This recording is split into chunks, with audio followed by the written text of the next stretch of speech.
Inspiration for the past, for now, part 8, making miracles. Because we can do miracles as well, and we need to do miracles. We go back to Reb Chaim Shmuelevitz's talks during the Yom Kippur War in 1973 to his yeshiva, where he refers back to an event that took place in the Six-Day War, when the yeshiva was sheltering in the miklat while bombs were being thrown at Yerushalayim, and in fact a bomb hit the yeshiva building while they were in the shelter. And at that time, a woman cried out and said, Hashem, my husband left me years ago. He's left me an agunah, he hasn't given me a divorce, he's disappeared and won't respond. He's caused me years and years of disgrace, of shame, of hardship.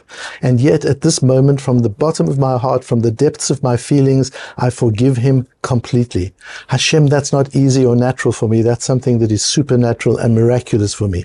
Can't you too do miracles for the Jewish people and save us at this time of our hardship? And Reb Chaim Shmuelevitz got up at that time and he said, this woman's prayer is more potent in being able to change God's direction than all the prayers we've been saying in the yeshiva, all the tehillim and all the tefillot that we've been saying, as important and valuable as they are, do not compare to the power of this woman's prayer, because she overcame her nature and did something supernatural, setting the example, so to say, for Hashem himself to do something supernatural for us.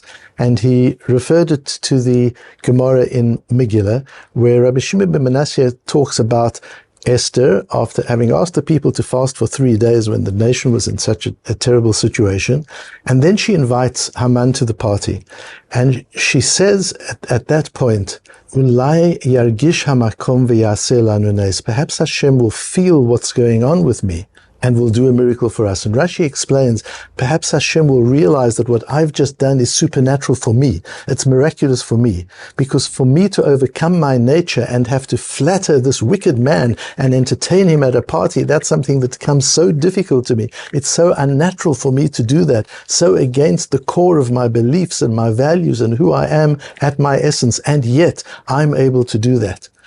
And what Rabbi Shimon ben Manasseh means, explains Reb Chaim Shmuelevitz, is that in the same way as I've overcome my nature, says Esther, you, Hashem, will do miracles for us. You will overcome nature and do something supernatural for us as well.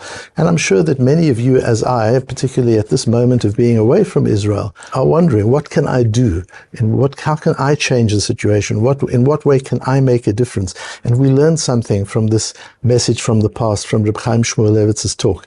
That is, each of us can do miracles within ourselves. Just a little miracle. What is a miracle? A miracle is doing something that is natural, doing something that is supernatural.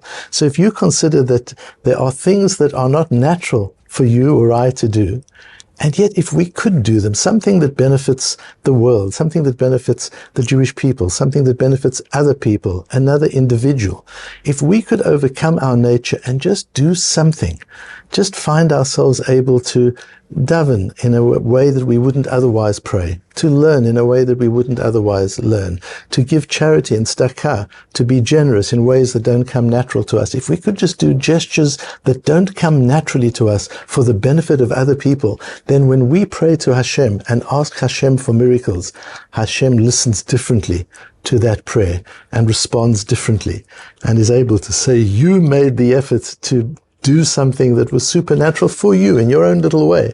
I too am willing to do that which is supernatural and perform miracles for the Jewish people and reach a situation after this very difficult time in which we find ourselves, that will usher in a period of great peace, harmony and prosperity.